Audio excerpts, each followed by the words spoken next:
manatitra ny araba tompoko lasy sy tompoko vavy tonga soa indray atao anatin'ny fotoana ny fampahalalam-baovao ny MBS ianao amin'izao alina izao ary manasanao mpanajana araka izany hatramin'ny farany vaovao ny fampelezan-kevitra avy hatrany ary no anokafantsika ny fotoana ho amin'izao alina izao. Mbola mijanona any amin'ny faritra atsimony Nosy ary manohy ny fampelezan-kevitra ny kandida marika Ravalomanana laharana 520 androany ary araka izany dia niona tamin'ny ponina tao ilakaka voipeno ary io sy ny tenany omaly kosa dia ny vahoaka ny Toleara no ny fampizarany ireo vina entiny ampandrosoana ny Madagasikara andeha raha antsika avy hatrany ny akon'izay fionany tamin'ny vahoaka ny Toleara izay. Efa no manitry tsara mihitsy gabary atao androany eto namerimberina mihitsy any laza hoe ahoana reny resana voaka ny Toleara ianareo matoky azy matoky anareo averiko indray ty teny ty ny fifidianana ho iaho ohatrany lagera eo gera zany na oro dia zao tsy akitsitsitsy mihitsy io dia tsy maintsy manana kapiteny mahay nareo zay le kapiteny mahay zay anareo dia manana troupy matanjaka ianareo zay le troupy tena matanjaka be anareo dia fahatelo ty le stratégie atsika le manifesto ty stratégie ka dia izao tsika olona vonona ny andresy bata fandresena anareo zany voalohany averiko ray ty manifesto ty ato anatin'ny ty milaza hoe amboarina indray ny lalana faharoa propaganda natao zao ho averitsika amizay ara le fandrimpahalemana matoky iny areo vavita ny daty eo. Fahatelo iantoana ny fahasalaman'ny vahoaka malagasy rehetra eto Madagasikara satria nahoana satria tena tsy ampiny eto manana na itsabotena ka noho izany nanapa-kevitra zany fa tsy maintsy karakaraina ny vahoaka dia zay na hoe iantoana ny fahasalaman'ny olona manaraka indray ny mpianatra ho amboarina daholo indray reny sekoly reny dia ampidirina iandra daholo ny zanaka malagasy rehetra ividanana kit scolaire izy ireo izarana blouse izy ireo azonareo ary tsy vita zay ihany fa tsy maintsy amelitsika an'ireny le cantine scolaire reny satria mibetsaka amin'izy ireo tsy mihinan-kanina maraina rehefa tonga ary zany zay rehetrarehetra zay amboarina lalana averina sécurité tsabona ny olona ampianarina ny ankizy tian'izay no tsara ho ampitombona volany am-posinareo rehetrarehetra any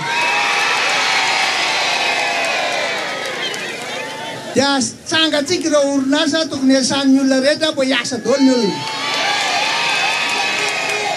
dia zao hojerena manokana ny tanora tena hojerevana manokana ny tanora satria ireo tanora ireo mba manana fikasana mba manana heritreritra nofinofy mba toy ny tanora any amin'ireny tany mandroso mba manana ny avenirany izy ireo mba manana ny fialam-boliny izy ireo mba manana ny zavatra tiany izy ireo fa aza matahotra ireo vavita dady zany ainy zany manaraka ianareo vehivavy maro anisa izy ireo tsy maintsy hojerevana manokana ihany koa vehivavy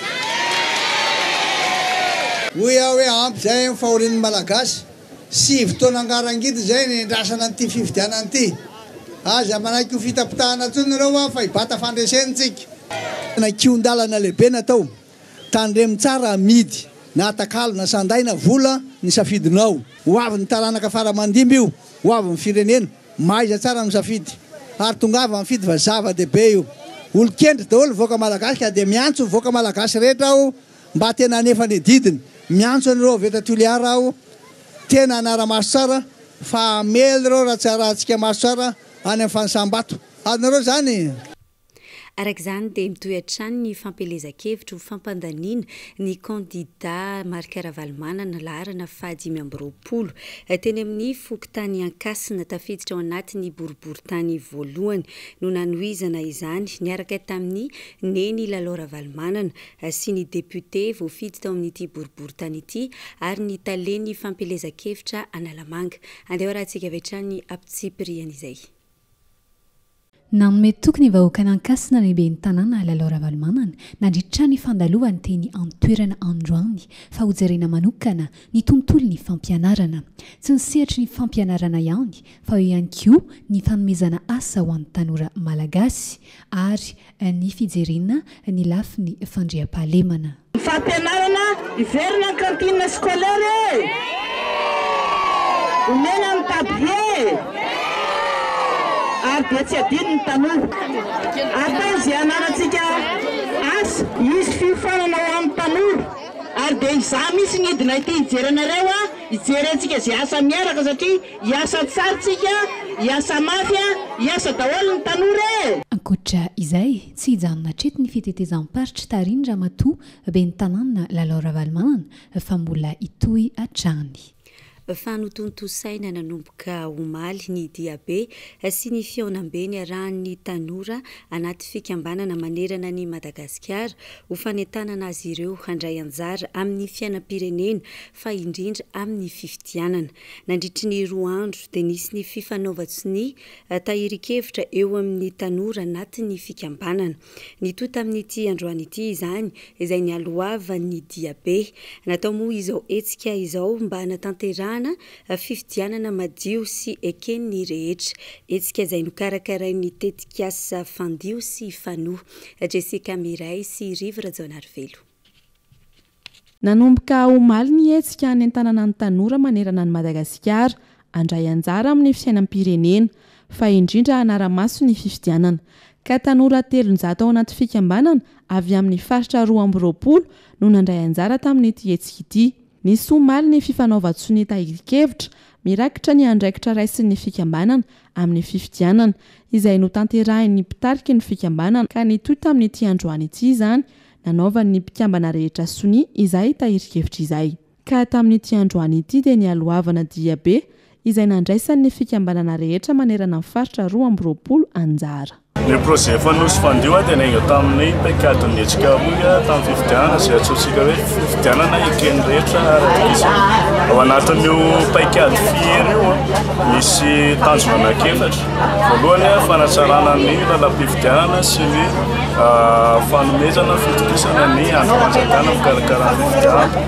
Faharoa ny resaka ady amin'ny kolikoly ao anatin'ny fifidianana. Ny fahatelo fanamafisana ny fahaiza-manao ny fiarahamonim-pirenena amin'ny resaka fanabeazana serasera mahakasika ny fifidianana. Ary ny fahaefatra ny fanaraha-maso ny fifidianana. Dia io paikady fihery izany no miteraka ny tetikasa fanosy fandio.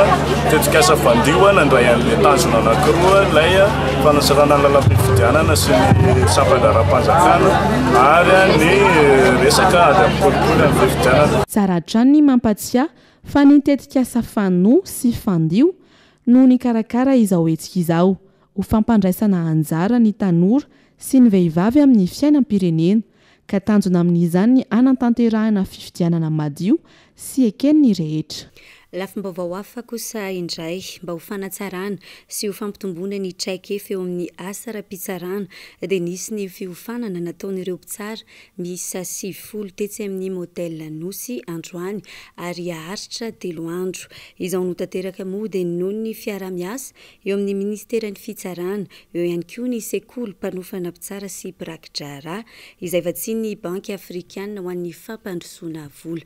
Arahantsika vetrany Antsipriany miaraka amin'ny Noro Fitiavana sy Mathieu Prancy.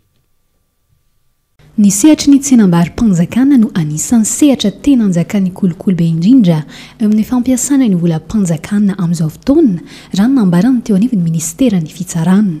Manaporofo izany ihany koa ny tatitra ampahabe-maso ny fitantanam-bolam-panjakana ny 4 Oktobra lasa teo no karakarainy ny fitsarana faratampony.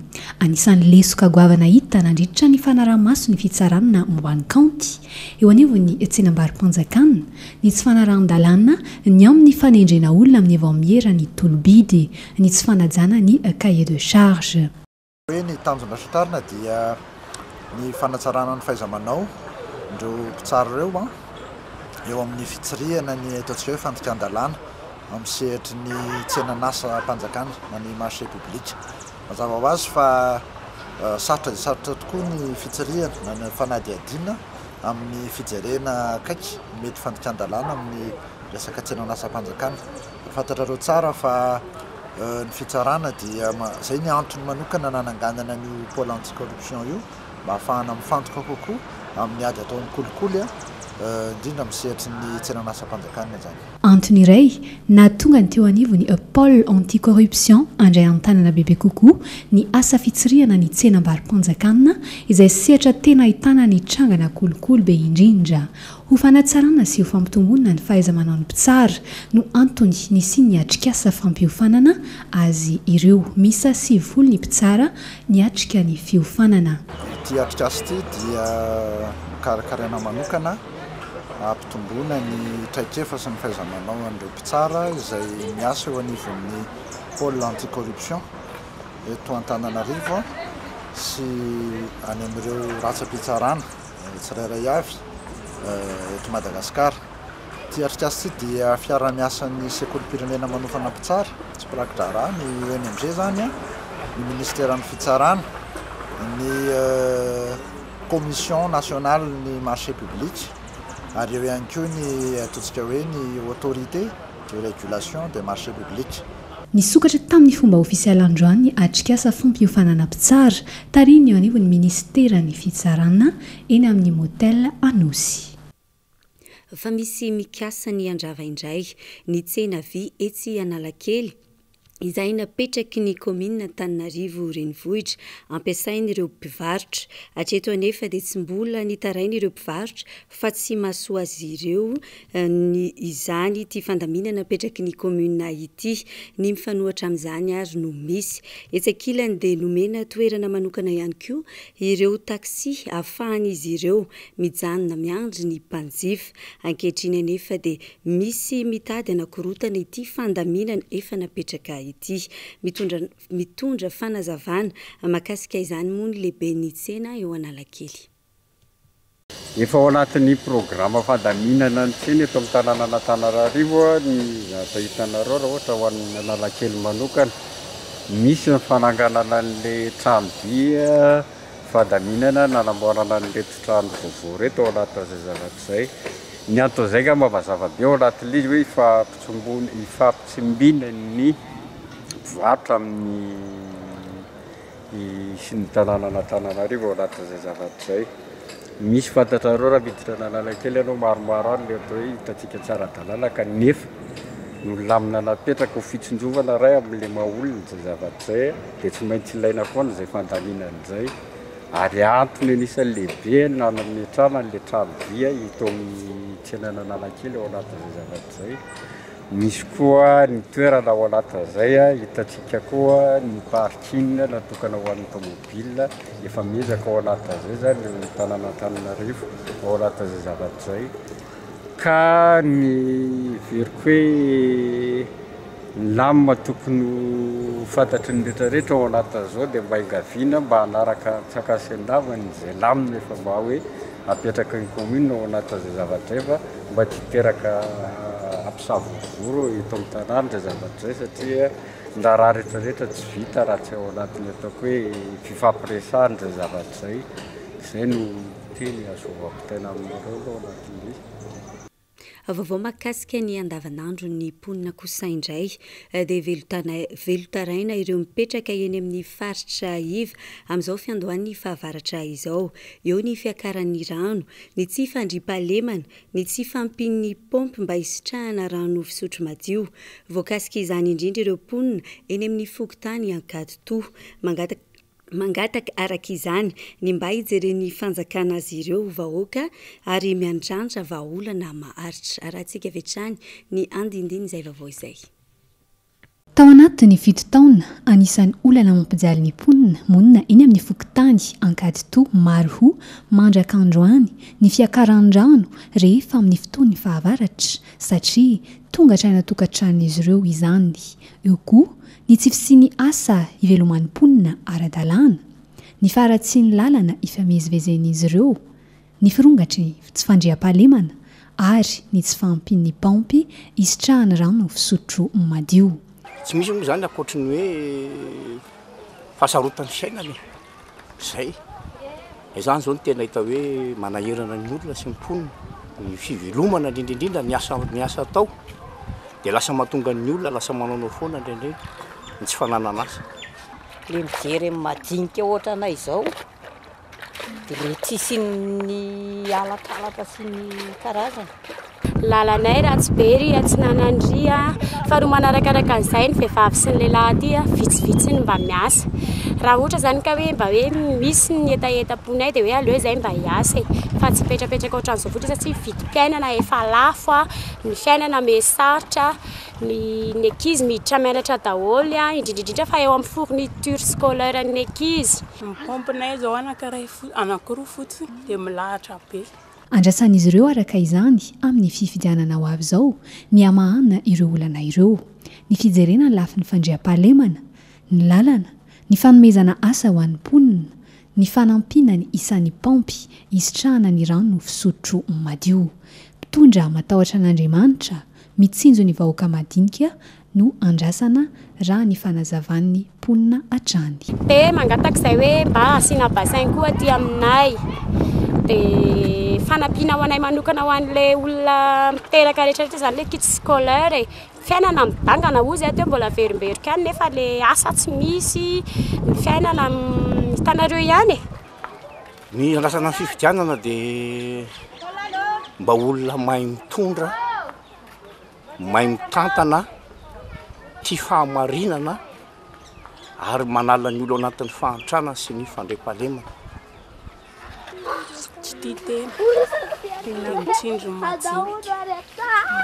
Ankoatra izay efa nisy moa ny fidinana ifotony nataony manam-pahefana teny antoerana raha ny fanazavana saingy mbola tsy voava ny olana mandraka androany.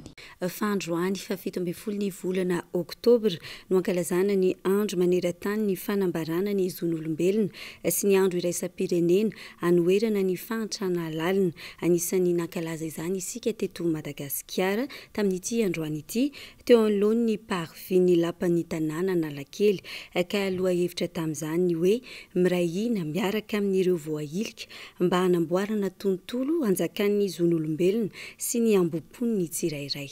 Jessica Miray sy Rivra Jonarvelo no mitondra antsika ny vaovao. Mbola ny 700 amin'ny Malagasy no miaina anaty fahantrana lalina amin'izao fotoana izao. Izany hoe ireo olona voahilika ny fiarahamonina araka ny tatitra avy amin'ny fikambanana ATD Quart Monde. Raha ny 77.9 kosa ny Malagasy miaina anaty fahantrana araka ny tatitra avy amin'ny Banque Mondiale. Raha ny tatitra avy amin'ny Banque Mondiale hatrany dia mbola tafiditra ao anatin'ny firenena 10 indrindra maneran-tany i Madagasikara, aorian'ny Soudan Atsimo, Malawi ary Burundi. Ilolona sy iziny izao dia anisany izay miaina anaty fahasahiranana izay eny amin'ny fako no antom-piveloman'izy ireo, izany hoe mitsipona izay hitany eny ka mivarotra izany. Dia izay tsy misakafo an-tany, tsy hariva ihany. Dia maraina dia tsy misakafo, ny hariva ihany izay misakafo maka lamba, sase, kapoaka. Izay hita eny izany rehefa plasy plastika dia lafo vola dia amidy sakafo.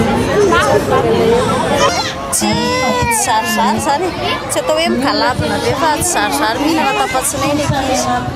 Fa amin'izao ohatra hoe ampy kely zany fa tsy dia ampy tanteraka fa ampy kely.